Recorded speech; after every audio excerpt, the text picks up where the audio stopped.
Morning. मैं doctor Ravindra Kumar Sharma, सहायक आचार्य, व्यवसाय प्रशासन, राजकीय स्नातकोत्तर महाविद्यालय वैन बीकॉम थर्ड ईयर के समस्त छात्र एवं छात्राओं, आज मैं आपको व्यवसाय प्रशासन विषय का पेपर फर्स्ट क्रियात्मक प्रबंध का टॉपिक वित्तीय प्रबंध का अर्थ, कार्य एवं भूमिका का ई कंटेंट के माध्यम से अध्ययन करेंगे।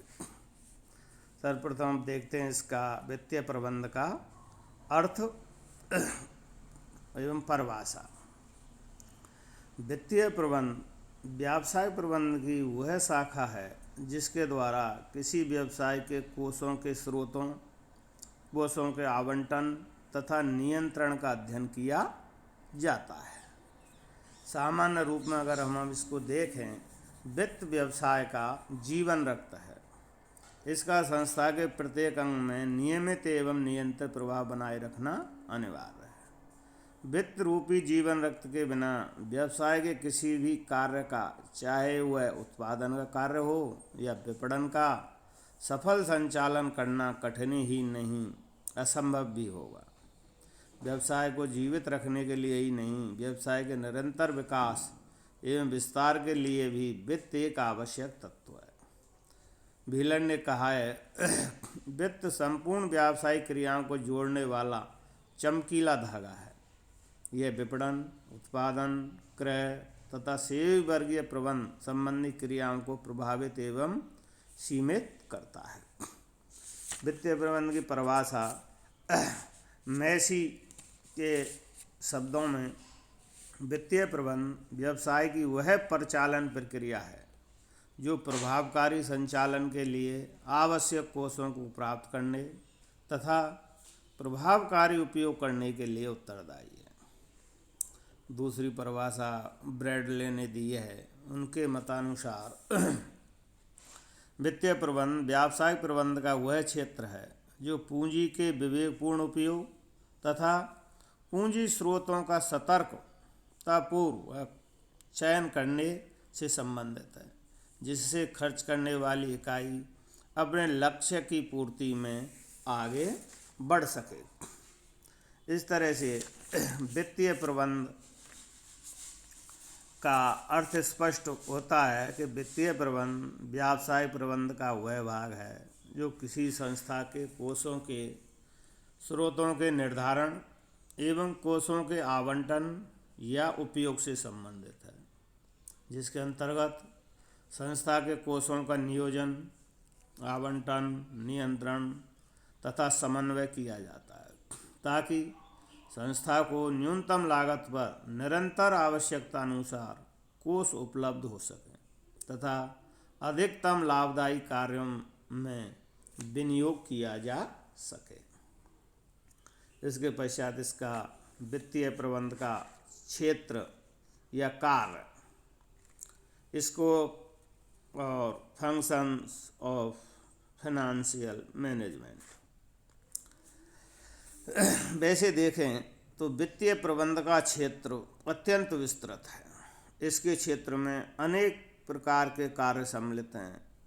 हमने यहाँ अध्ययन के सुविधा के लिए हमने इस वित्तीय प्रबंध के क्षेत्र एवं कार्यों को निम्नांकित दो वर्गों में या दो भागों में बांटा है। पहला भाग है प्रबंधकीय कार्य और दूसरा है परिचालन या संचालकीय कार्य। प्रबंधकीय कार्य के अंतर्गत अब हम देखें तो वित्तीय प्रबंध संपूर्ण प्रबंध का एक भाग है, अतः इसे भी प्रबंध प्रक्रिया के सभी कार्यों जैसे नियोजन, संगठन, निर्देशन, नियंत्रण आदि को करना पड़ता है। अब इसमें हम देखते हैं पहला नियोजन। नियोजन एक आधारभूत कार्य है जो कि प्रबंध के कार्य में का एक अंग है। वित्तीय प्रबंध वित्तीय नियोजन करता है। वह इस कार्य में भविष्य की पूंजी आवश्यकताओं को ज्ञात करता है तथा पूंजी संरचना को निश्चित करता है। इसमें सबसे पहले वित्त विभाग के उद्देश्यों का निर्धारण करना इसमें सम्मिलित है। वित्तीय नीतियों को निर्धारित किया जाता है नियोजन के अंतर्गत। वित्तीय कार्य विधियों तथा नियमों को निर्धारित किया जाता है। वित्त की आवश्यकता का पूर्वानुमान लगाया जाता है। पूंजी ढांचे का निर्माण करना अर्थात पूंजी के विभिन्न साधनों एवं स्रोतों का अनुपात निर्धारण करना। ये इस प्रकार इन सभी कार्यों के आधार पर वित्तीय प्रबंध वित्त नियोजन करके संस्था के भावी वित्तीय कार्यों को पहले से ही निर्धारित कर लेता है। अर्थात पहले इसका प्रबंध कार्य में वित्तीय नियोजन करना। दूसरा है संगठन। संगठन वित्तीय प्रबंध वित्त विभाग का संगठन भी करता है। इस हेतु वह अपने विभाग के सभी कार्यों की सूची तैयार करता है तथा कार्यों को विभिन्न समूहों या विभागों में वर्गीकृत करता है। तत्पश्चात वह उन कार्यों को विभिन्न व्यक्तियों को आवंटित करके आवश्यक अधिकार प्रदान करता है। इसके साथ ही वह उन व्यक्तियों में आपसी संबंधों को भी निर्धारित कर देता है। इस तरह से वह वित्त विभाग के संगठन का निर्माण करता है और उनके कर्मचारियों की नियुक्ति करता है, उनके कार्यों का आवंटन करता है और उनमें आपसी तालमेल निर्धारित करता है। तीसरा कार्य इसका प्रबंध कार्य में निर्देशन। वित्तीय प्रबंध को अपने विभाग के सभी लोगों का समय समय पर आवश्यक निर्देशन भी करना पड़ता है। निर्देशन का तात्पर्य लोगों को हाँकना नहीं है, बल्कि उन्हें कार्य में आवश्यक सूचनाएं तथा जानकारी देने हेतु उन्हें कार्य करने के लिए प्रेरित करना है, जिसमें सभी आवश्यक सूचनाएं देने तथा प्राप्त करने के लिए द्विमार्गीय संचार व्यवस्था करना। दूसरा, निर्देशन के अंतर्गत विभाग के सभी व्यक्तियों को उचित नेतृत्व प्रदान करना। तीसरा, विभाग के सभी व्यक्तियों के भावनाओं एवं आवश्यकताओं को संतुष्ट करना ताकि वे विभाग के लक्ष्यों की पूर्ति में योगदान देने के लिए तत्पर हो सके। चौथा प्रबंध के कार्य में है नियंत्रण। वित्तीय प्रबंध संपूर्ण वित्त विभाग के कार्यों का नियंत्रण भी करता है। इस कार्य के अंतर्गत वित्त प्रबंधक यह देखता है कि कार्य पूर्व निर्धारित योजनाओं, नीतियों, कार्यविधियों तथा नियमों के अंतर्गत किए जा रहे हैं अथवा नहीं। यदि नहीं तो इन कार्यों में हो रही कमियों को ज्ञात करता है और उन्हें योजनाओं तथा प्रमापों के अनुसार पूरा करवाने का प्रयास करता है। ऐसा करके ही वह विभाग के उद्देश्यों की पूर्ति करता है तथा संस्था के उद्देश्यों की पूर्ति में योगदान देता है। अगला और अंतिम इसका कार्य प्रबंध के कार्य में समन्वय। वित्तीय प्रबंध का एक अन्य महत्वपूर्ण कार्य है समन्वय करने का। वह अपने विभाग का अन्य विभागों तथा संपूर्ण संस्था के कार्यों के साथ समन्वय करता है। वित्तीय प्रबंध को अपनी प्रतिस्पर्धी संस्थाओं, सरकारी नियमों तथा एवं संस्थाओं, पूंजी बाजार की परिस्थितियों से भी समन्वय करना पड़ता है। अतः प्रभावकारी समन्वय के द्वारा ही वह अपने विभाग की सफलता को सुनिश्चित कर सकता है। इस तरह से प्रबंध के कार्य के अंतर्गत हमने 5 इसके कार्यों का वर्णन किया है। दूसरे प्रकार के कार्य हैं वित्तीय प्रबंध में परिचालन या संचालकीय कार्य। परिचालन एवं संचालकीय कार्य में सबसे पहला कार्य है कोष प्राप्त करना। वित्तीय प्रबंध संस्था के लिए आवश्यक कोषों को प्राप्त करने का महत्वपूर्ण कार्य करता है। यह इस हेतु निम्न कार्य करता है। पहला, जैसे इसमें है, संस्था की वित्तीय आवश्यकताओं को ज्ञात करना। ये दीर्घकालीन तथा अल्पकालीन दोनों ही प्रकार की हो सकती हैं। संस्था के लिए वित्त स्रोतों को ज्ञात करना, वित्तीय स्रोतों का तुलनात्मक अध्ययन करना एवं श्रेष्ठ स्रोत या स्रोतों को तय करना। वित्त प्राप्ति के लिए आवश्यक अनुमतियां प्राप्त करना, वित्त प्राप्ति की प्रक्रिया प्रारंभ करना तथा विवरण जारी करना, दलाल, बैंकर, अभिगोपक आदि नियुक्त करना। तो परिचालन या संचालकीय कार्य में सबसे पहला है कोष प्राप्त करना, प्रोक्योरिंग फंड्स का। दूसरा कार्य इसमें कोषों का आवंटन तथा विनियोग करना। वित्तीय प्रबंध संस्था के पास उपलब्ध कोषों को विभिन्न परियोजनाओं तथा कार्यों को लिए आवंटित करता है। इस हेतु वह विभिन्न वैकल्पिक परियोजनाओं का मूल्यांकन करता है तथा उनका लागत विश्लेषण करता है। जिस परियोजना तथा कार्य में तुलनात्मक रूप से अधिक लाभ होता है उन्हीं में कोषों का सर्वाधिक विनियोग किया जाता है। तीसरा कार्य है इनका कोषों के प्रवाह या तरलता को नियमित करना। संस्था की सफलता के लिए नकद कोषों का समुचित प्रवाह बनाए रखना आवश्यक होता है। अतः वित्तीय प्रबंध संस्था के नकद कोषों के बाहर प्रवाह को नियमित करने का कार्य भी करता है। वह संस्था की दैनिक आवश्यकताओं के अनुरूप ही संस्था में नकद प्रवाह की व्यवस्था करता है। ऐसा करके वह संस्था में कोषों की तरलता को बनाए रखता है। चौथा कार्य है इसका परिचालन संचालकीय संपत्तियों का प्रबंध करना। वित्तीय प्रबंध संपत्तियों का प्रबंध भी करता है। संस्था की स्थायी संपत्तियों के लिए विनियोग करना, उनकी पुनर्स्थापना के ह्रास संचयों का निर्माण करना आदि वित्त प्रबंध के कार्य हैं।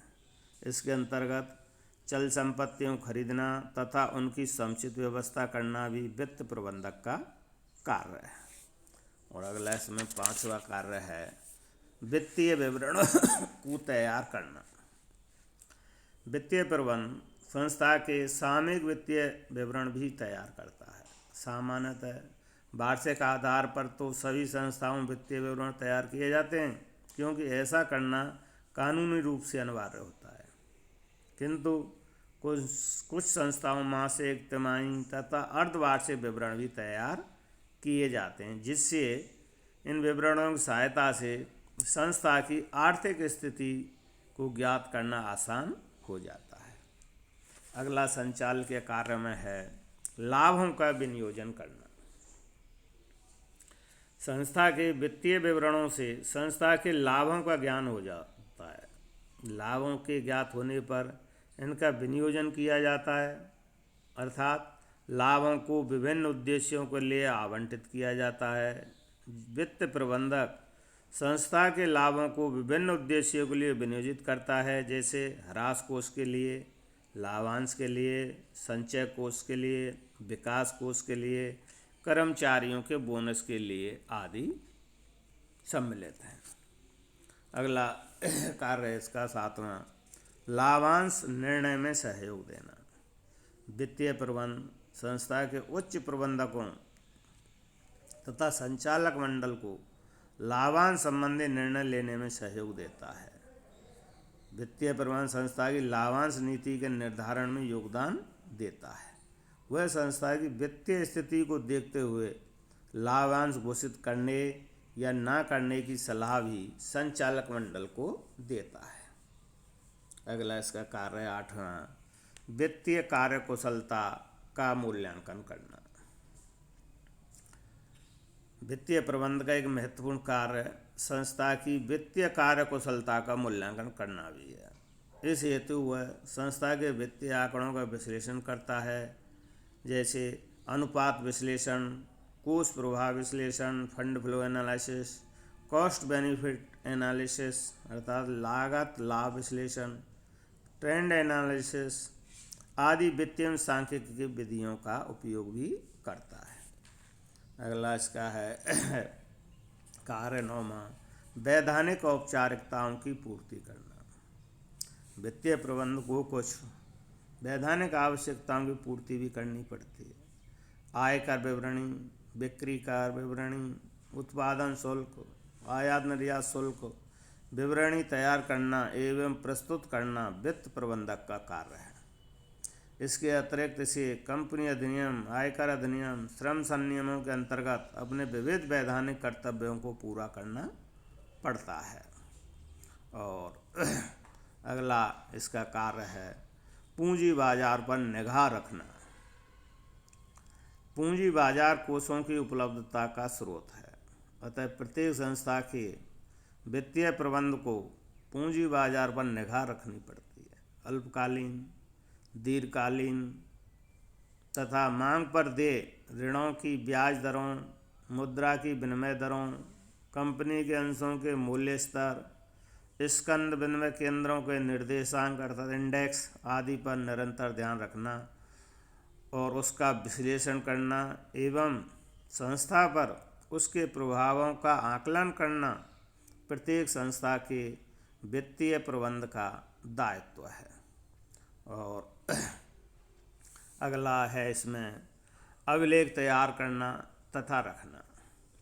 वित्तीय प्रबंध को अपने विभाग के कार्यों के संबंध में आवश्यक अभिलेख भी तैयार करने तथा उन्हें सुरक्षित रखने का कार्य भी करना पड़ता है।